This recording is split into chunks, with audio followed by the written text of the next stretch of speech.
Bayangkan, kamu dan adikmu baru saja kehilangan ibu tercinta yang meninggal karena kanker.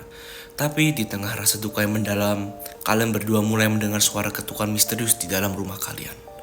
Yang awalnya sih kalian mengira itu adalah tanda dari roh ibu kalian yang datang untuk menghibur kalian. Tapi begitu kalian memberanikan diri turun untuk ke ruang bawah tanah untuk mencari tahu, kalian justru menemukan sebuah pesan yang bertulisan merah di dinding tangga yang berbunyi, "Aku ada dalam lemari, ayo cari aku." Nah, cerita yang super menyenangkan ini sebenarnya saya ambil dan diringkas dari video Mr. Balen, dan di sini saya bakal ceritain ulang dengan alur yang jauh lebih detail dan juga runtut supaya kalian bisa paham betapa gilanya kasus ini. Jadi begini cerita lengkapnya. Jadi, kita mundur dulu ke musim gugur tahun 1986 di kota kecil Peril, Massachusetts. Di sana hidup sebuah keluarga kecil, ada sang ayah namanya Frank Bowen dan dua anak perempuannya, Tina yang berumur 15 tahun dan adiknya Karen yang masih 9 tahun. Keluarga ini baru saja mengalami tragedi yang sangat berat. Ibu mereka meninggal secara mendadak karena kanker. Kehilangan ini bukan hanya bikin mereka hancur secara emosional, tapi juga secara finansial. Karena selama ini sang ibu juga ikut bekerja untuk menopang ekonomi keluarga. Jadi ya mau tidak mau demi membayar tagihan dan juga menghidupi kedua anaknya, Frank harus langsung mengambil banyak shift malam di tempat kerjanya. Dampaknya apa? Baru beberapa hari setelah ibu dimakamkan, dua gadis malang ini sudah harus sering ditinggal sendirian di rumah yang besar dan juga sepi, bahkan sampai larut malam. Karena saking rindunya sama ibu mereka, jadi suatu malam di bulan Oktober, Tina dan Karen mempunyai ide nekat. Mereka punya papan Ouija di rumah. Jadi buat yang belum tahu, papan Ouija itu adalah media yang dipercaya orang-orang bisa dipakai untuk berkomunikasi dengan roh orang mati. Jadi mereka berdua akhirnya turun ke ruang bawah tanah yang gelap, menyalakan beberapa lilin, dan juga meletakkan jari mereka di atas petunjuk papan Ouija. Dan mulai bertanya, Mom, if you are here, please give us a sign. mereka mencoba selama 1 jam penuh bertanya lewat berbagai macam cara, tapi petunjuknya sama sekali tidak bergerak. Sehingga ritual itu bisa disimpulkan gagal bagi mereka. Dengan perasaan kecewa dan sedih, mereka membereskan papan itu, naik ke lantai 2, masuk kamar masing-masing dan juga mencoba untuk tidur. Tapi sekitar 30 menit kemudian, saat rumah benar-benar sunyi, teror itu dimulai. Tiba-tiba terdengar suara ketukan. Dari arah lantai bawah, penasaran dan juga agak takut, kedua gadis itu keluar dari kamar dan juga berdiri di ujung tangga lantai 2. Tina mencoba memberanikan diri dan berteriak ke arah kegelapan di bawah. Mom, is that you? Dan secara mengejutkan, langsung terdengar suara ketukan balasan yang sangat jelas dari lantai bawah. Sejumlah 3 ketukan. Dipikir dua anak kecil ini, mereka langsung senang, bukan main. Mereka pikir, wah ritual tadi berhasil, ibu datang. Akhirnya mereka berjalan turun ke lantai 1 sambil terus melempar pertanyaan, dan anehnya setiap kali mereka bertanya, ketukan itu selalu membalas 3 kali sampai akhirnya suara ketukan itu menuntun mereka ke depan pintu ruang bawah tanah. Karena mereka tidak berani turun ke bawah yang gelap gulita, yang malam-malam juga, mereka cuma berdiri depan pintu dan mengobrol dengan ketukan itu selama hampir 1 jam sampai akhirnya suara ketukan itu berhenti dengan sendirinya. Lalu, ketika sang ayah Frank pulang dari ke tempat kerjanya sekitar tengah malam, dia kaget melihat kedua anaknya masih melek di dapur dengan wajah yang sangat antusias. Mereka langsung menyebut Frank dan juga cerita. Dad, Mom's here. We were talking to her through knocking on the house. Frank yang barusan mendengar itu tentu saja tidak percaya. Dia jelas tahu istrinya sudah meninggal secara medis. Tapi melihat anak-anaknya yang selama ini murung tiba-tiba bisa tersenyum dan melihat ada kebahagiaan, Frank memilih untuk tidak merusak suasana itu dan dia cuma tersenyum dan bilang, "Ya, tentu saja ibu kalian kan akan selalu ada di sini menjaga kita." Di dalam hati Frank mikir kalau ini cuma mekanisme pelarian atau coping mechanism psikologis anak-anaknya yang masih belum rela untuk kehilangan ibunya. Dia mengira mereka cuma mendengar suara retakan kayu rumah yang bisa terjadi di malam hari. Tapi masalahnya teror itu berlanjut sampai berhari-hari berikutnya. Dan parahnya, suara ketukan itu cuma berbunyi kalau Frank sedang tidak ada di rumah atau ketika Frank sedang tidak mendengarkan. Setiap kali anak-anaknya memanggil Frank untuk mendengarkan, ketukan itu langsung diam. Lama-kelamaan, ketukan itu tidak lagi terasa ramah. Setelah 3 hari, ketukan misterius itu mulai berpindah ke tempat yang tidak wajar. Suara ketukannya terdengar dari awal lemari pakaian mereka, bahkan tepat dari bawah ranjang mereka. saat mereka untuk mencoba tidur di malam hari. Tina dan Karen mulai ketakutan luar biasa. Mereka mendatangi ayahnya dan bilang, "Ayah, kami merasa yang keluar dari ritual kemarin bukanlah ibu, tapi itu adalah roh jahat yang sekarang menghantui rumah kita." Di titik ini Frank mulai habis kesabaran. Menurutnya delusi anak-anaknya sudah keterlaluan sampai mengganggu tidur mereka. Frank pun menegaskan bahwa kalau suara itu tidak nyata dan menuntut mereka untuk berhenti membahasnya, atau mereka akan dipaksa masuk ke kelas konseling psikologis atau grief counseling. Hubungan Frank dan kedua anaknya pun merenggang karena anak-anaknya yang merasa ayahnya sama sekali tidak mau mendengarkan ataupun percaya pada mereka. Seminggu setelah ritual Ouija itu, suasana di rumah semakin mencekam. Di satu malam ketika Frank kembali bekerja shift malam, Tina dan Karen sedang makan malam di dapur ketika tiba-tiba suara ketukan itu kembali terdengar sangat keras dari area ruang bawah tanah. Tina yang berumur 15 tahun akhirnya merasa kalau ini tidak bisa dibiarkan lagi. Ayah mereka tidak percaya, jadi mereka harus membuktikannya sendiri. Sehingga Tina mengambil sebuah pisau dapur yang tajam dan juga menyuruh adiknya Karen untuk berdiri tepat di belakangnya, lalu membuka pintu ruang bawah tanah. Begitu pintu dibuka, suara ketukan langsung berhenti total.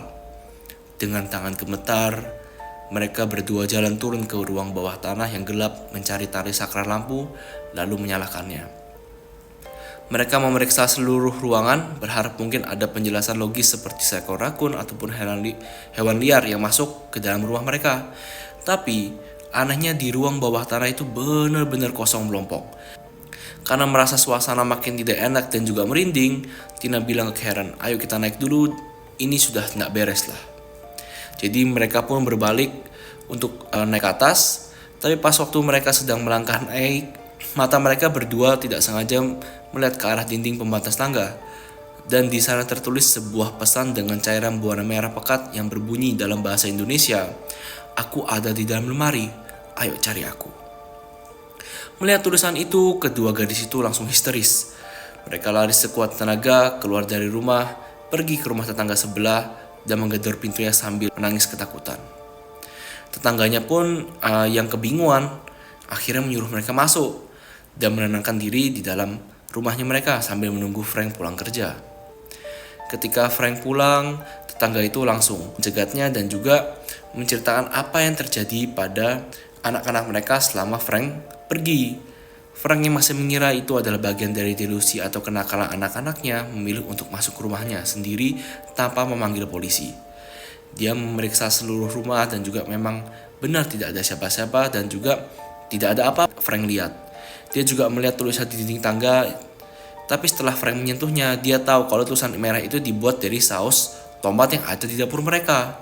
Oleh karena itu, Frank keluar mendatangi kedua anaknya di rumah tetangganya dengan wajah kecewa dan bilang, "Ayah tahu ini kalian yang menulis semua dinding.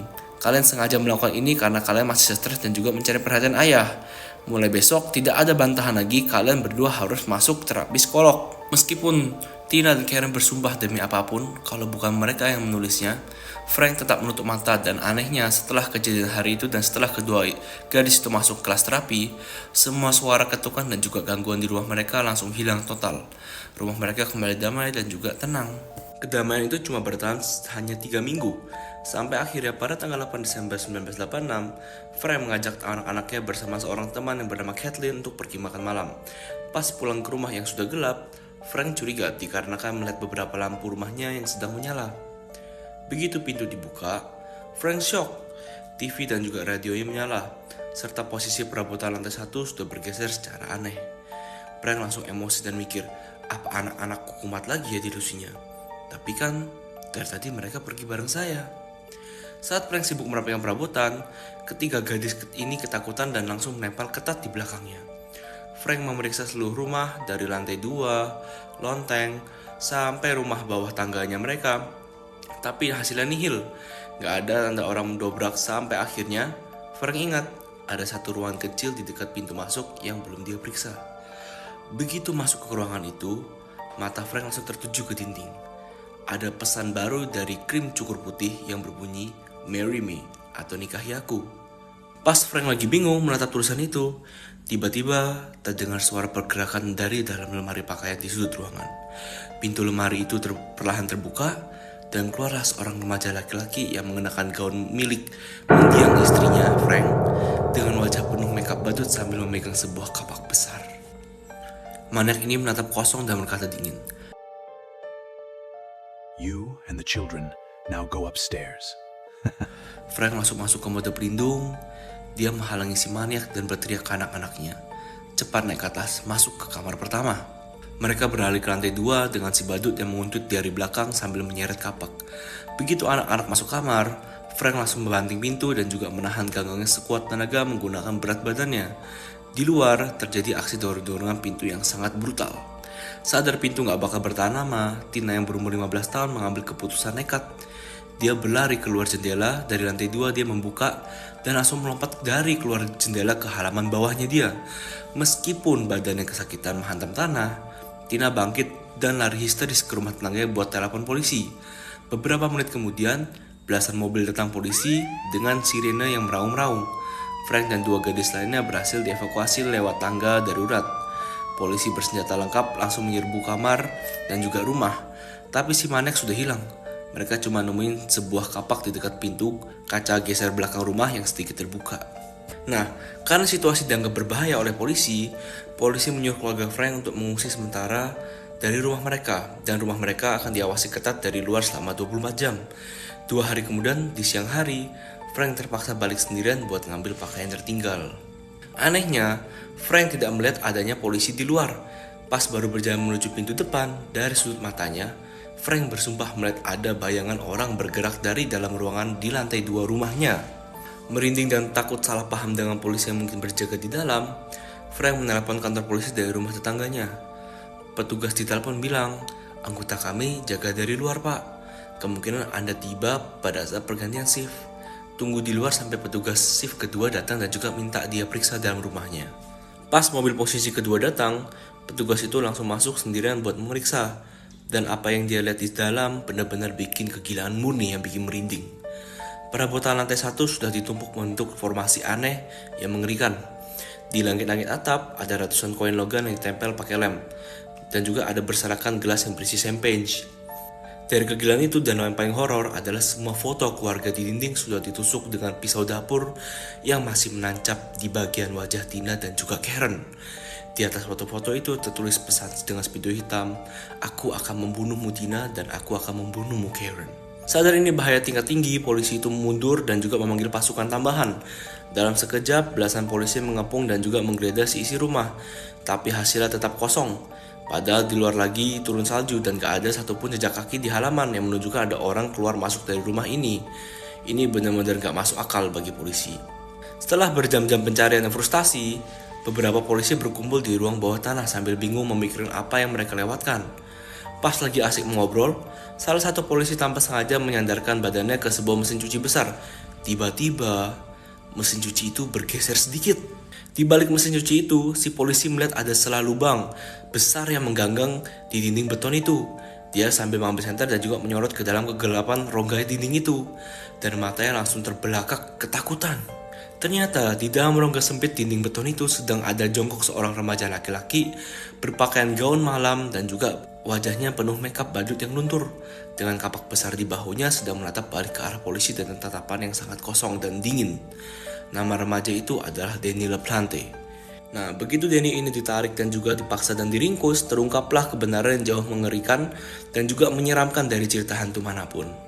Danny yang saat itu berumur 16 tahun ternyata pernah kenalan singkat sama Tina di kota. Danny ternyata itu naksir berat pada pancinang padang pertama, tapi ditolak secara halus oleh Tina. Tina sendiri bahkan sudah lupa dengan kejadian itu dan juga dianggap angin lalu saja. Tapi bagi Danny si psikopat, itu adalah penolakan dan juga penghinaan besar bagi dirinya. Sebagai bentuk balas dendam, 6 bulan yang lalu pada saat waktu rumah lagi kosong, Danny membobol masuk. Dia nggak mencuri barang berharga, yang dia lakukan adalah pergi ke sudut ruangan bawah tanah, menjebol dinding betonnya dan juga membuat jarangan terowongan rahasia di dalam struktur dinding rumah keluarga Bowen. Selama 6 bulan penuh, Danny LaPlante tinggal dan juga hidup dalam dinding rumah itu tanpa pernah satu kali pun disadari oleh keluarga Bowen. Nah, terowongan itu membuatnya bisa merangkak diam-diam dari ruang bawah tanah sampai ke lantai 1. Setiap kali keluarga Bowen pergi atau tertidur lelap di malam hari, Danny akan keluar dari dinding, lalu jalan-jalan di rumahnya memakai barang-barang mereka, bahkan masuk ke kamar gadis-gadis itu cuma buat berdiri diam menatap mereka yang lagi tidur. Lalu Danny masuk lagi ke dalam dinding sebelum ada yang sadar. Dan kalian ingat bagian ritual OJ di awal cerita? Malam itu saat Tina dan juga Karen lagi duduk di ruang bawah tanah memanggil roh ibunya, ternyata Danny sebenarnya lagi jongkok di dalam dinding tepat di depan mereka, mendengarkan setiap omongan mereka. Danny juga melihat itu sebagai kesempatan buat mempermainkan mental mereka. Pas kedua gadis itu naik ke kamar dan juga bertanya apakah itu roh ibunya, Danny lah yang ternyata memukul struktur kayu dari dalam dinding untuk menciptakan suara ketukan tiruan. Dan dia juga sengaja berhenti mengetuk setiap kali mendengar langkah kaki Frank, sang ayah mendekat. Karena dia tahu itu bakal bikin Frank mengira anak-anak cuma berdelusi.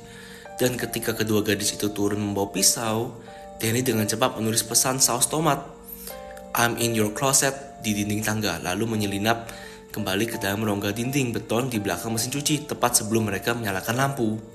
Lalu, alasan kenapa semua gangguan sempat berhenti selama 3 minggu saat kedua gadis itu masuk kelas terapi adalah karena Danny lagi merencanakan klimaks dari permainannya dia. Dia sengaja diam buat mengumpulkan baju-baju mendiang istri Frank dari lemari penyimpanan dan juga mencari krim cukur dan juga mempersiapkan kapak untuk mengeksekusi rencana mengerikannya dia pada tanggal 8 Desember tersebut. Diakibatkan pembobolan itu, akhirnya Daniel Plante akhirnya diseret ke pengadilan. Namun ngerinya, dikarenakan pada saat itu dia masih di bawah umur, 10 bulan kemudian dia sempat dibebaskan dengan jaminan sambil menunggu persidangan lanjutan. Dan apa yang terjadi? Begitu bebas dengan jaminan, jiwa psikopatnya kembali bangkit. Dia membobol rumah keluarga lain di tempat yang sama, yaitu keluarga Guvaston, dan secara brutal membantai 3 anggota keluarga tersebut tanpa alasan yang jelas sama sekali. Setelah pembunuhan berdarah dingin itu, Danny LaPlante akhirnya jatuhi hukuman penjara seumur hidup berturut-turut tanpa ada kesempatan bebas bersyarat. Dalam sidang evaluasi psikologisnya di penjara baru-baru ini, tim dokter menyatakan kalau Danny itu sebenarnya salah satu narapidana dengan tingkat psikopati paling murni dan juga paling berbahaya di seluruh sistem penjara Amerika Serikat. Bayangkan jika malam itu Tina tidak mengambil keputusan berani untuk melompat dari jendela lantai 2-nya dan juga memanggil polisi, hampir bisa dipastikan kalau keluarga Bowen akan bernasib sama dengan keluarga Guvaston itu, yaitu tewas di tangan batu berkapak yang keluar dari lemari pakaian mereka sendiri. Kisah dari video Mr. Ballen ini menjadi sebuah tamparan keras bagi kita-kita semua, bahwa terkadang suara-suara aneh, ketukan misterius, ataupun perasaan seperti sedang diawasi di dalam rumahmu sendiri, itu bukanlah ulah makhluk halus ataupun hantu, melainkan ada sosok manusia nyata yang sedang bersembunyi di sudut tergelap rumahmu, dan juga sedang memperhatikanmu dan juga sedang berlatih untuk menjadi bagian dalam hidupmu. So guys, bagaimana menurut kalian tentang kasus Danny ini? Tulis pendapat kalian di kolom komentar bawah dan juga jangan lupa like dan juga follow akun ini untuk ringkasan cerita misteri nyata mengerikan lainnya. Sampai jumpa di cerita berikutnya.